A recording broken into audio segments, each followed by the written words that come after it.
The cranberry jelly still held the shape of the can. No one bothered to smooth it out. A bowl of boxed mashed potatoes sat cooling near the edge of the table, lumps clinging to the rim like they'd already decided to harden. No music played. The heater clicked and wheezed every few minutes like even it wasn't sure it should keep going. I slid my coat off and hung it on the hook by the door, the same one that's been crooked since I was 16. No one ever fixed it. Just like the sag in the cabinet door or the tilt in the living room light fixture. Everything in the house leaned just a little, like it was tired of holding itself up. Mom was pouring water into 3 mismatched glasses. She didn't look up when I walked in, just pushed one glass toward an empty plate and moved on. Her sweater was festive red and too bright, but her face didn't match it. The smile she gave me was polite thin, like a cashier at the end of a long shift.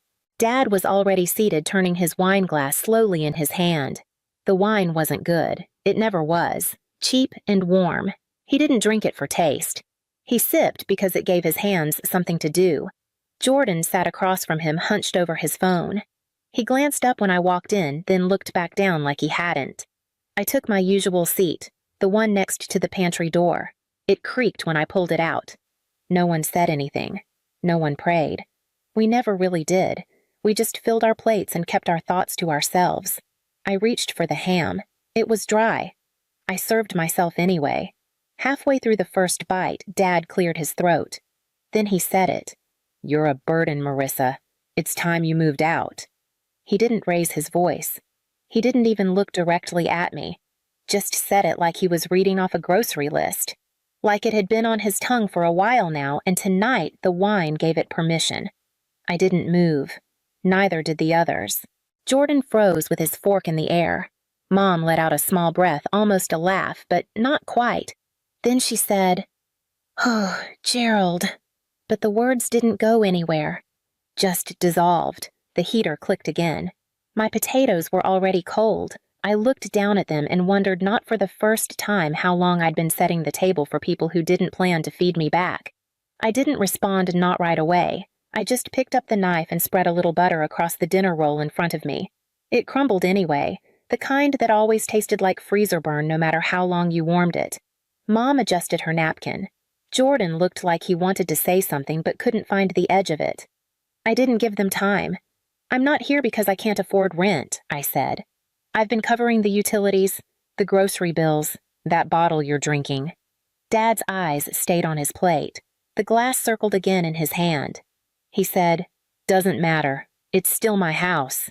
That part was true. His name was on the deed, but the roof had been held up by other things for a long time. Things like emergency paychecks, bounced loan payments. I quietly covered Connie's credit card I paid off in August. She didn't say thank you, just said, "You're a good daughter." Like that made it mutual. The night the water heater broke, I worked a weekend shift to replace it. When her car stalled in February, I walked to the pharmacy in the snow to pick up Dad's heart meds. When Jordan couldn't afford his student fees, I skipped my own therapy appointment and wired him the balance without a word. None of those moments were dramatic, just quiet swaps of my time, my money, my needs. No one asked for proof, and no one remembered them either. I glanced around the table. Not one framed photo on the wall included me after high school. There were baby pictures of Jordan, a wedding portrait from their vow renewal, even a shot of Dad shaking hands with the HOA president at some neighborhood barbecue. But I'd been airbrushed out in real time, deleted softly over years. No fights, just edits. I once kept track 6 years, 7 months, and 4 days of making sure the lights stayed on, and no one noticed the power was coming from me. I bought those light bulbs, changed them too. But tonight, the room felt dim anyway. Mom finally looked at me, but it wasn't a look of apology. More like relief. Like a hard decision had finally made itself. "You've got a good job," she said. "You'll land on your feet." That was the closest thing to kindness I'd get. I stood up slow and steady, folded my napkin into a square, and laid it beside my plate. Dad leaned back in his chair like he'd been waiting for this moment. Maybe he had. Maybe that sentence had been sitting at the back of his throat for years, just waiting until I'd done enough to make my absence feel like a gift. I didn't slam the door when I left. I didn't pack with urgency or spite. I moved the way fog lifts quiet, unnoticed, gone before anyone's sure it was there. I drove back to the apartment I never told them I kept.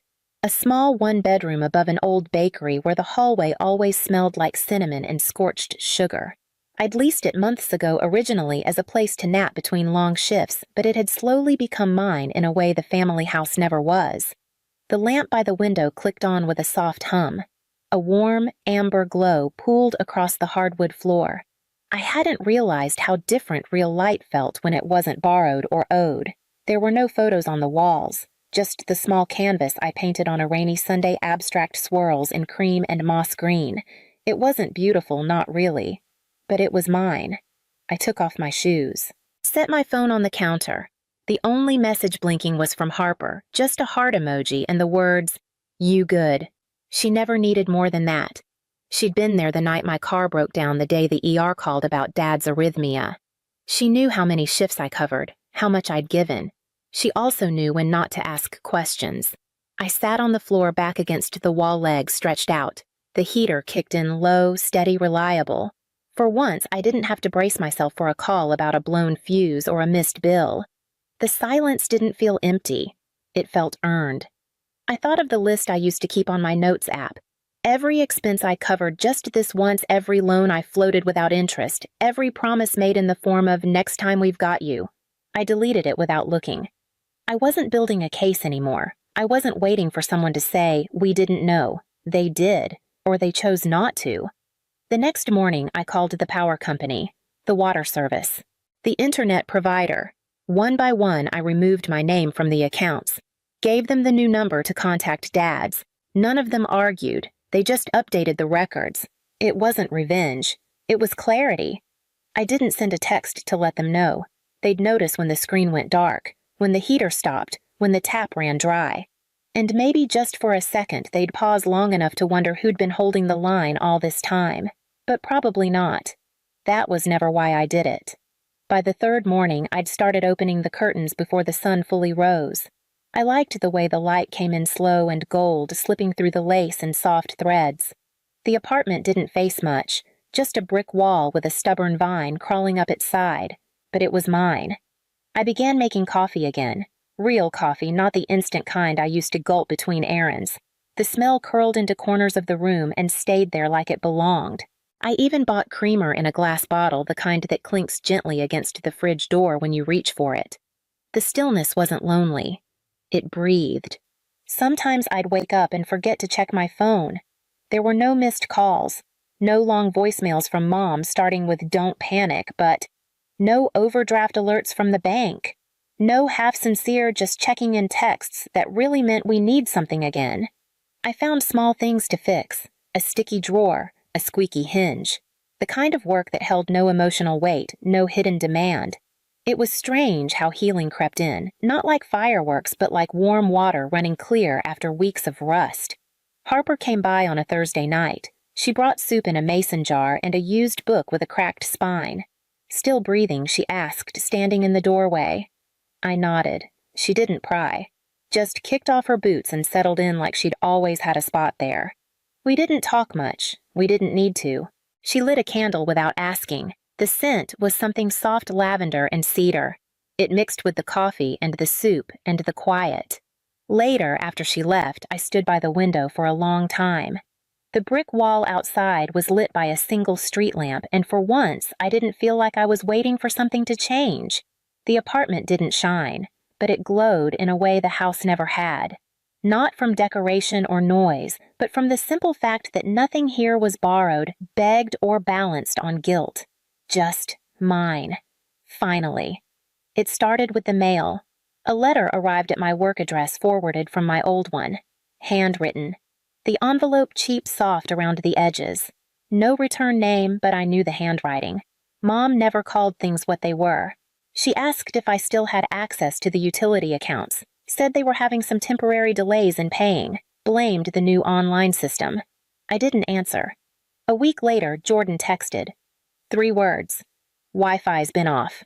No hello, no question. Just a statement like I was still on call. I left it on read. Then came Harper's message. Your dad was at the hardware store. Looked rough. I didn't ask how she knew it was him. She just did. The town wasn't big, and Gerald's face was hard to mistake, always red from the sun or frustration. Probably both. Harper said he was arguing over a shutoff notice, tried to pay cash for something that needed an account. Walked out empty-handed. I imagined the house at dusk, no porch light, no hallway glow. Mom lighting candles not for ambiance but because the breaker was tripped again and no one could figure it out. No hot water, no charger for Jordan's phone, no fridge humming in the background, just silence and spoiled milk. One night I passed by the street. Just once. The living room was dark, but I saw flickers like someone trying to charge a phone off a car battery. I didn't stop. Just kept driving until their house was gone in the rear view. Smaller than I remembered, sagging a little more. The voicemail came the next morning. Dad's voice tight-low, not angry, but not steady either. We need to talk. Things got out of hand. Maybe we overreacted. Maybe you did too. He never said the words, never would, but he didn't need to. I knew what it cost to keep things from falling apart. And now, so did they. Another message, this time from Mom. Your father's been under a lot of stress. You know how he is, but you're still part of this family. Okay? We're not perfect, but this isn't how it's supposed to be. Supposed to be. Like I'd broken a rule by stepping back, but I hadn't screamed. I hadn't burned bridges. I just let the wires go slack and they snapped under their own weight. At work, I overheard one of the interns talking about a neighborhood Facebook group. Apparently, someone in the suburbs was asking if anyone had extra space heaters. The family on Pine Ridge is struggling a bit, they said. Something about their daughter cutting them off. I didn't say anything, just kept walking. By Friday, they'd sent a card. No message inside, just a photo of the three of them at some church potluck. Everyone smiling too wide, a family-shaped frame with one edge missing. They didn't ask me to come back. Not directly, but beneath every silence was a hope I might.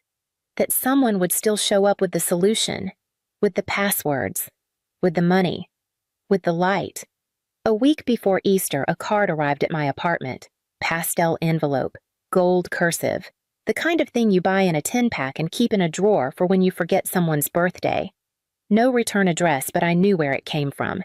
Inside, the handwriting wasn't Mom's this time. It was Jordan's. Hope you'll swing by. We'll keep a plate for you. Ham deviled eggs that pie you like. No pressure, just family. Just family. As if that phrase hadn't already frayed down to nothing. He didn't mention the last dinner. The sentence Dad had dropped like a stone. He didn't ask how I was or what I needed. Just ham and pie. I didn't answer. 3 days later, Harper called. She sounded hesitant. He came to my building. Jordan said he was just in the area. I stayed quiet. He asked if I'd talk to you. Said things were complicated and that you're being too proud. That part landed harder than I expected. Jordan, the one I'd helped through his panic attacks in high school, the one I sat up with through broken relationships and failed classes, now saw silence as pride. My boundaries as ego. He said you're letting things fall apart just to prove a point, Harper added. I laughed, but it didn't sound like me. Letting things fall apart, I'd held them together longer than any of them knew, with duct tape loan extensions and sleep-deprived math. I didn't let anything fall. I just stopped bleeding to hold it up. The next day, I got a follow-up card. No writing this time. Just a photo tucked inside Jordan Mom-Dad posing beside an Easter table. A single plate left empty right at the center. For a moment, I wondered who they thought that empty plate would reach. Was it a lure, a guilt trip, or a message in disguise I didn't reply? I made lentil stew that night, read half a novel in one sitting, and lit a candle by the window.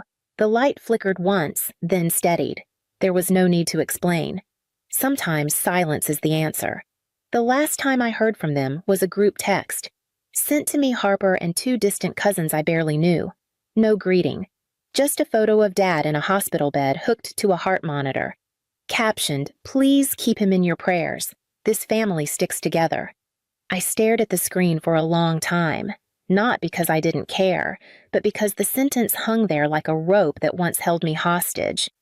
This family sticks together until it doesn't. Until someone decides you're inconvenient. I didn't reply. Didn't ask what happened or how serious it was. I'd played nurse before. Sat in waiting rooms. Signed the insurance forms. Called in favors. This time, I folded laundry. That night, Harper called again. "You sure you're okay?" she asked. "You're allowed to feel things." "I do," I said. "I just don't owe them anymore." There was no bitterness in my voice. No triumph. Just air. She paused.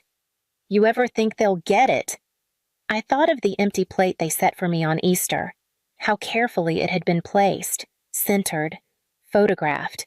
Maybe they believed that was enough, but I remembered the years I sat at that table and wasn't really there. The way they let me fade until silence was the only version of me they recognized. I said quietly, "I was part of this family. They just lived easier when I disappeared." And that was the end of it. Not a door slammed, not a letter returned. Just that sentence hanging in the air like a thread of light. Too soft to grab, too strong to pull apart. 3 months passed, then 4. Summer drifted in. The bakery downstairs opened its patio and the scent of coffee and burnt sugar returned to the hallway.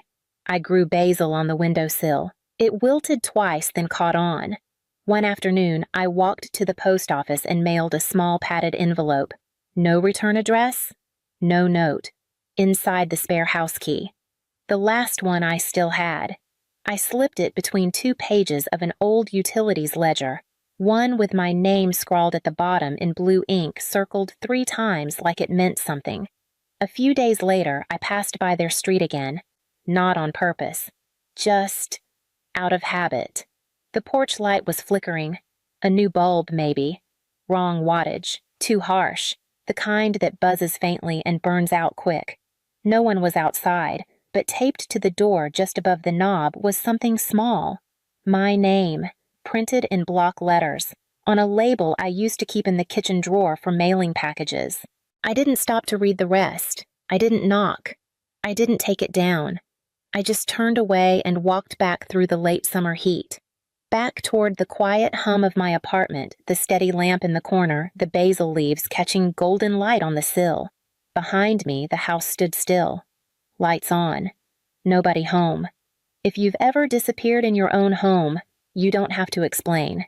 Just leave a single dot.